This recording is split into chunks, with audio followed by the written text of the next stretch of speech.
Test 2. This is the IELTS listening test. You will hear a number of different recordings and you will have to answer questions on what you hear. There will be time for you to read the instructions and questions and you will have a chance to check your work. All the recordings will be played once only. The test is in 4 parts. At the end of the test, you will be given 10 minutes to transfer your answers to an answer sheet. Now turn to Part 1.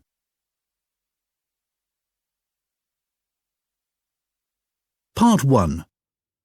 You will hear a woman from a job agency giving information to a man about work in a chain of restaurants.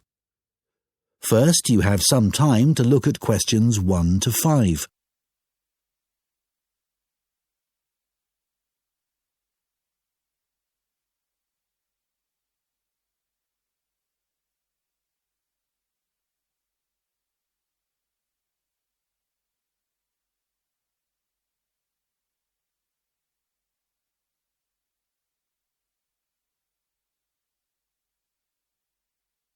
Now listen carefully and answer questions 1 to 5. So I understand you're interested in restaurant work? Yes, I've got a bit of experience and I can provide references. That's good. I can check all that later. Now, Milo's restaurants have some vacancies at the moment. They're a really good company to work for. Lots of benefits. All right. Yes. They've got a very good reputation for looking after staff. For example, all employees get training, even temporary staff. Oh, really? That's quite unusual, isn't it? Certainly is. And do staff get free uniforms too? You just need to wear a white t-shirt and black trousers, it says here. So I guess not. But another benefit of working for a big company like this is that you can get a discount at any of their restaurants. Even at weekends? No, but you'll be working then anyway. Oh, yes, I suppose so. Most of their restaurants are in the city centre, aren't they? So easy to get to by bus? Yes, that's right. But if you have to do a late shift and finish work after midnight, the company will pay for you to get a taxi home. I probably won't need one. I think I'd use my bike. OK. Now, they do have some quite specific requirements for the kind of person they're looking for. Milo's is a young, dynamic company, and they're really keen on creating a strong team. It's really important that you can fit in and get on well with everyone. Yeah, I've got no problem with that. It sounds good, actually. The last place I worked for was quite demanding too. We had to make sure we gave a really high level of service. That's good to hear, because that will be equally important at Milo's. I know they want people who have an eye for detail. That's fine. I'm very used to working in that kind of environment. Perfect. So the only other thing that's required is good communication skills, so you'll need to have a certificate in English. Sure. Before you hear the rest of the conversation, you have some time to look at questions 6 to 10.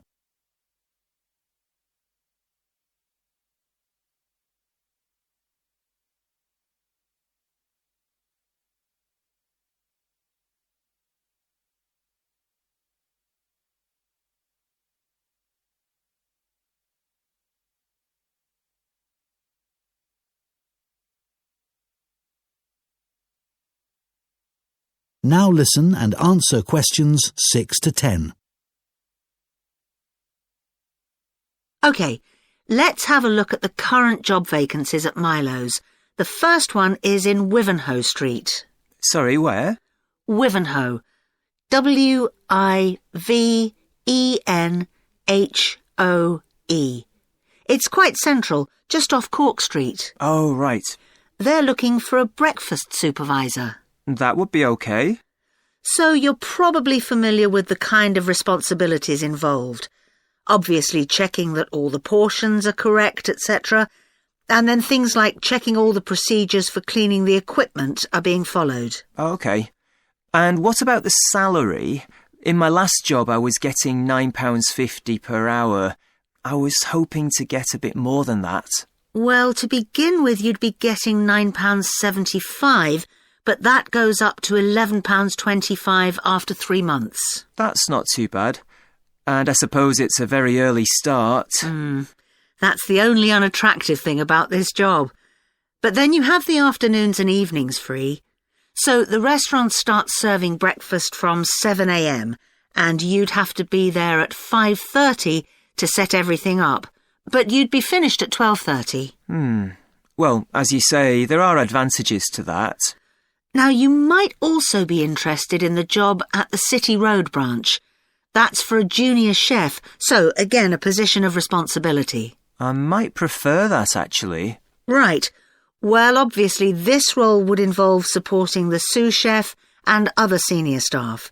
And you'd be responsible for making sure there's enough stock each week and sorting out all the deliveries. I've never done that before, but I imagine it's fairly straightforward once you get the hang of it. Yes, and you'd be working alongside more experienced staff to begin with, so I'm sure it wouldn't be a problem.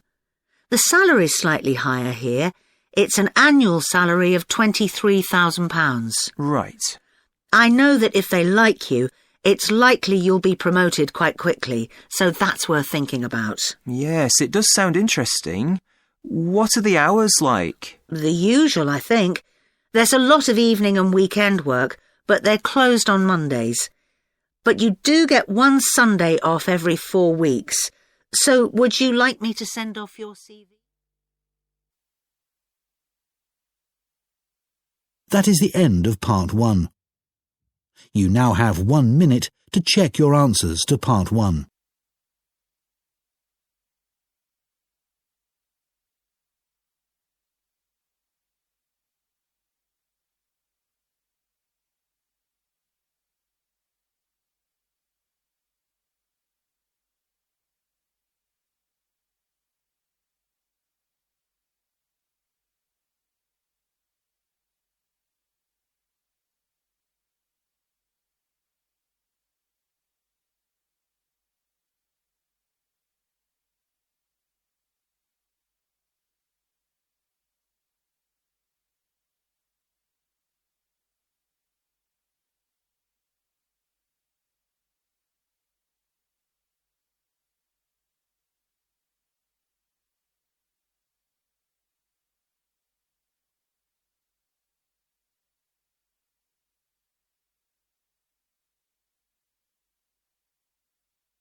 Part 2.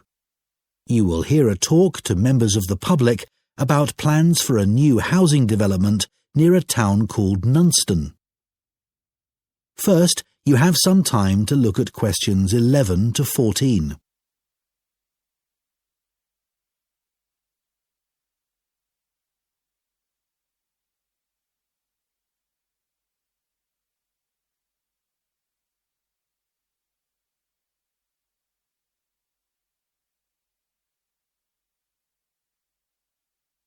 Now listen carefully and answer questions 11 to 14.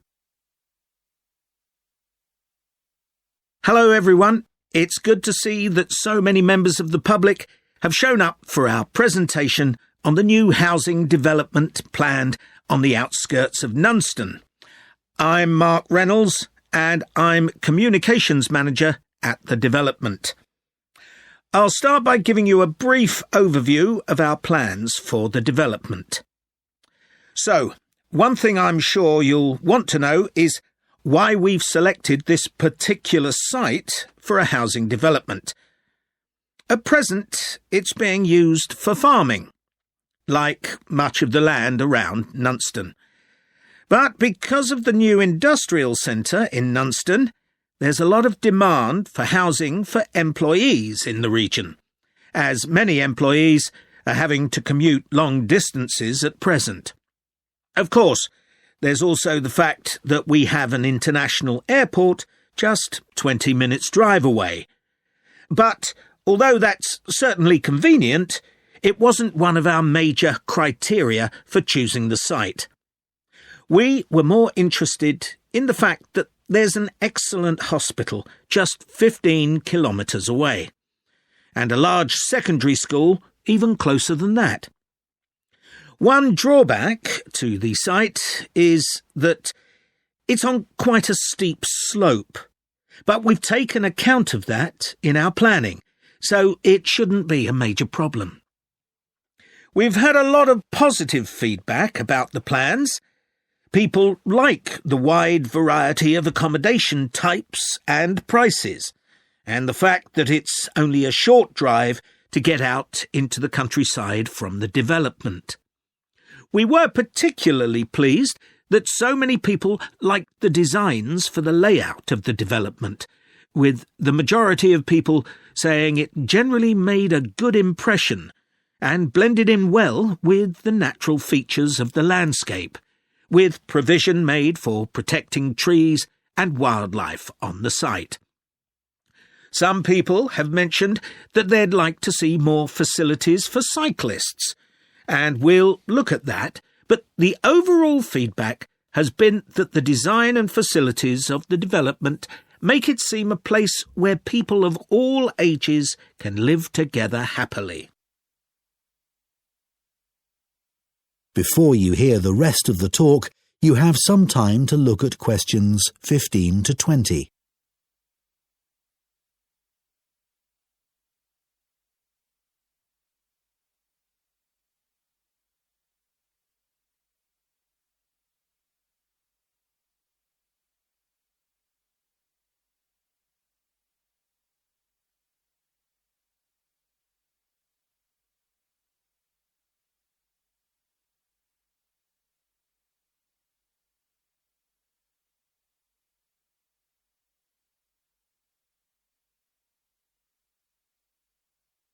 Now listen and answer questions 15 to 20.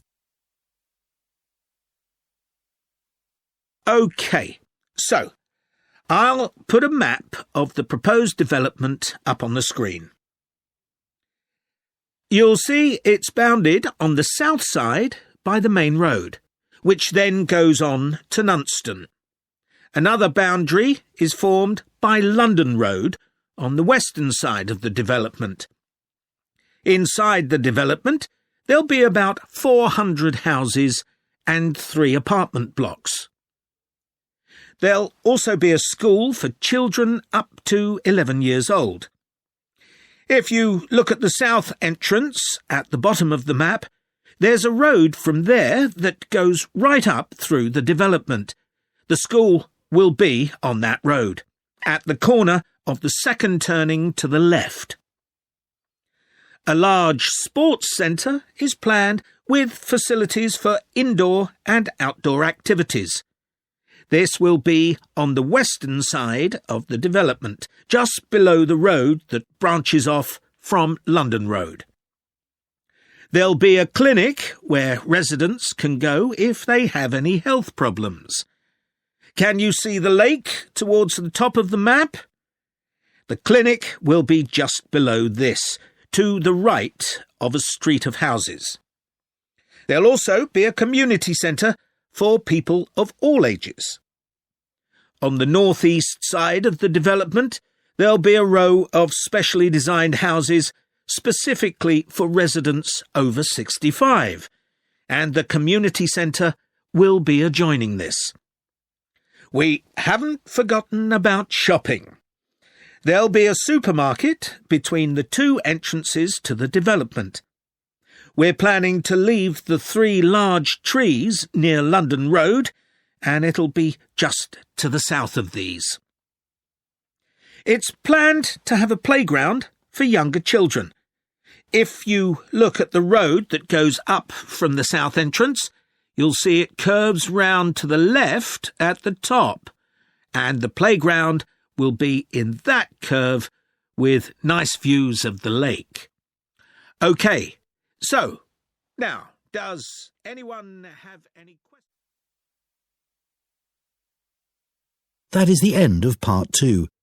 You now have 30 seconds to check your answers to Part 2.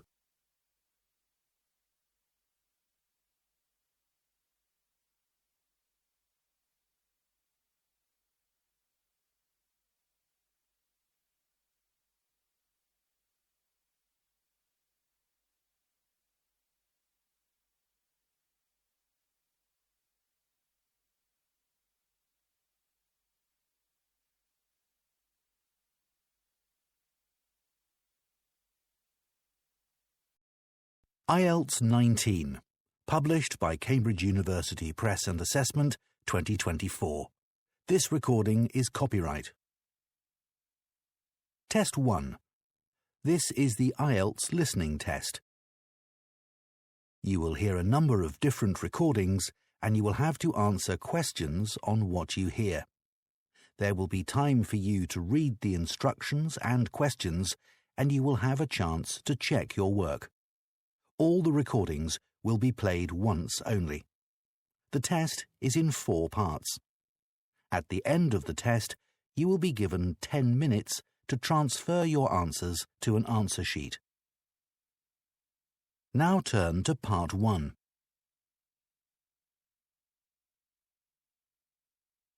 Part 1. You will hear a teaching assistant calling a country park about a school visit. First, you have some time to look at questions 1 to 6.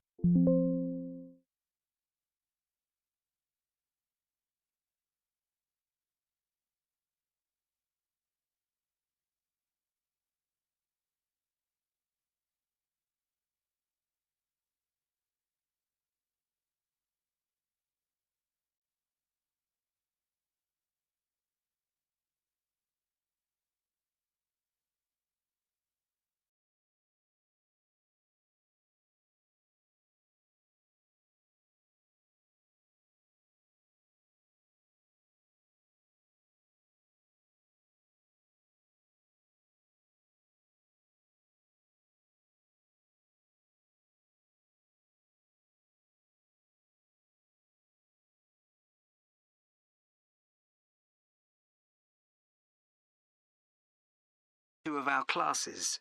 OK. What would you like to know? Well, I'm new to this area, so perhaps you could tell me something about the park first, please. Of course. Altogether, the park covers 170 acres. That's 69 hectares. There are 3 main types of habitat: wetland, grassland and woodland. The woods are well established and varied, with an oak plantation and other areas of mixed species. Right. The wetland is quite varied too. The original farmland was dug up around 40 years ago to extract gravel. Once this work was completed, the gravel pits filled with water, forming the 2 large lakes. There are also several smaller ones, ponds, and a stream that flows through the park. OK, so I suppose with these different habitats, there's quite a variety of wildlife. There certainly is. A lot of different species of birds and insects, and also animals like deer and rabbits. And I understand you organise educational visits for school parties. That's right. We can organise a wide range of activities and adapt them to suit all ages.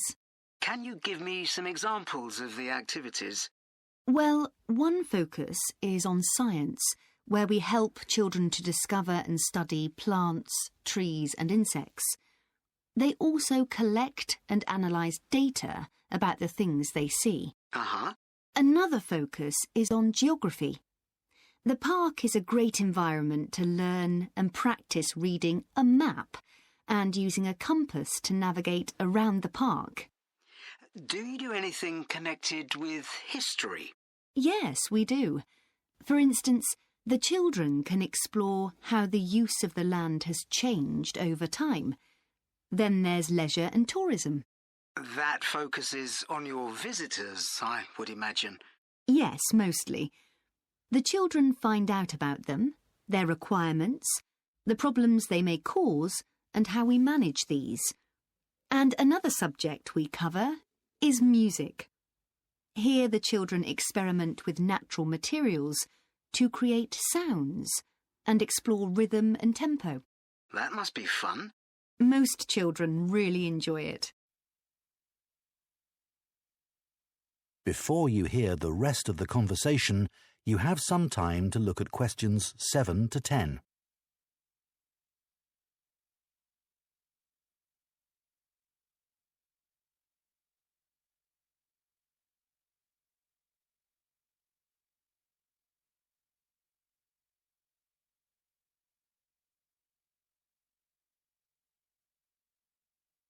Now listen and answer questions 7 to 10. And, of course, all the activities are educational too. Learning outside the classroom encourages children to be creative and to explore and discover for themselves. I would imagine they get a sense of freedom that might not be a normal part of their lives. That's right. And very often, the children discover that they can do things they didn't know they could do, and they develop new skills. This gives them greater self-confidence. It sounds great. So, what about the practical side of it? How much does it cost for a full-day visit? We would expect to bring between 30 and 40 children. If there are over 30, it costs £4.95 for each child who attends on the day. We invoice you afterwards, so you don't pay for children who can't come because of sickness, for example. There's no charge for leaders and other adults, as many as you want to bring. That sounds very fair. Well, thanks for all the information. I'll need to discuss it with my colleagues, and I hope to get back to you soon to make a booking. We'll look forward to hearing from you. Goodbye. Goodbye, and thank you. That is the end of Part 1. You now have 1 minute to check your answers to Part 1.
Part 2.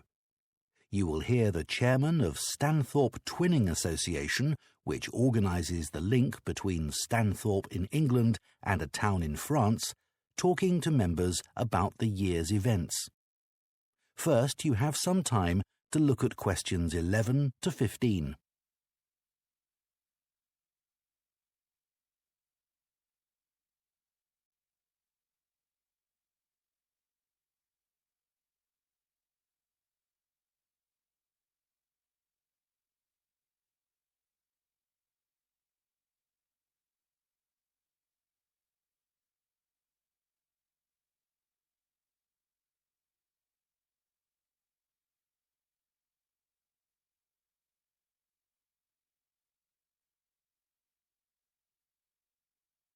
Now listen carefully and answer questions 11 to 15. It's great to see so many members of the Twinning Association here tonight. Since the twinning link between our two towns, Stanthorpe here in England and Mellat in France, was established, the relationship between the towns has gone from strength to strength. Last month, 25 members of the association from Stanthorpe spent a weekend in Mellat. Our hosts had arranged a great programme. We learned how cheese is produced in the region and had the chance to taste the products.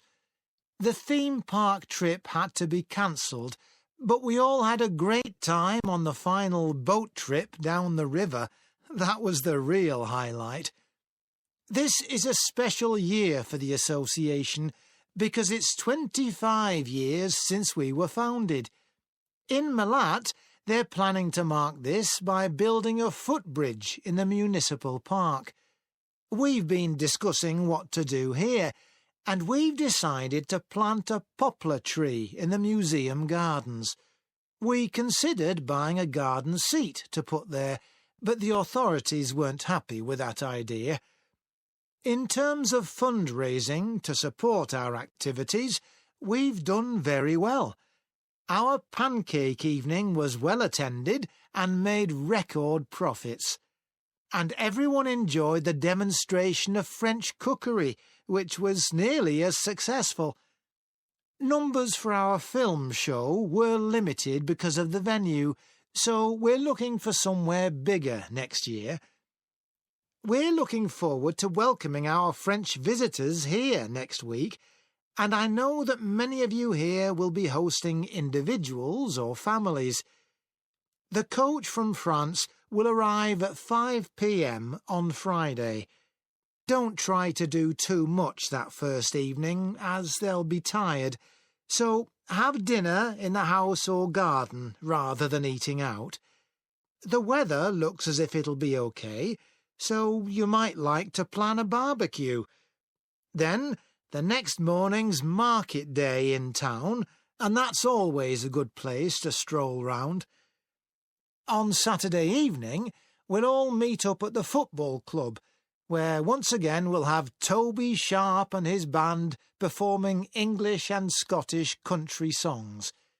Toby will already be well known to many of you, as last year he organised our special quiz night and presented the prizes. Before you hear the rest of the talk, you have some time to look at questions 16 to 20.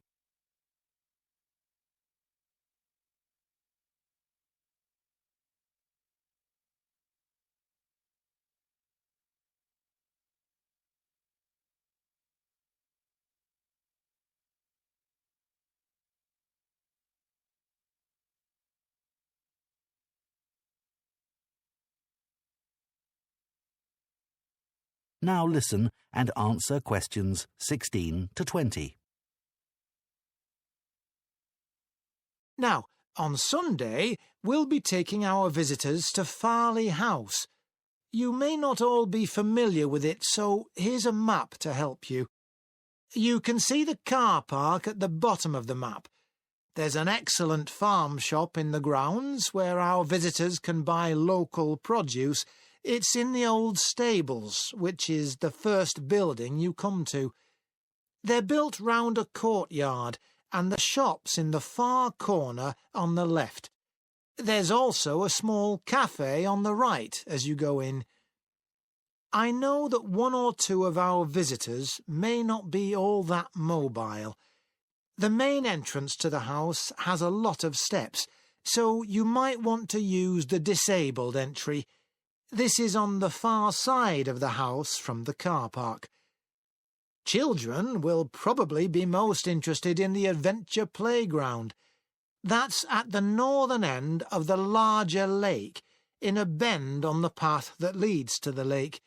There's lots for children to do there. There are a number of lovely gardens near the house. The kitchen gardens are rectangular and surrounded by a wall.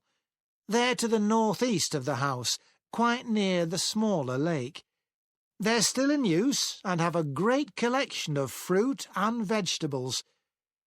The Temple of the Four Winds is a bit more of a walk, but it's worth it. Take the path from the car park and go past the western sides of the stables and the house. Then, when the path forks, take the right-hand path. Go up there with the woods on your left, and the temple is right at the end. There are great views over the whole area. OK, so That is the end of part 2. You now have 30 seconds to check your answers to part 2.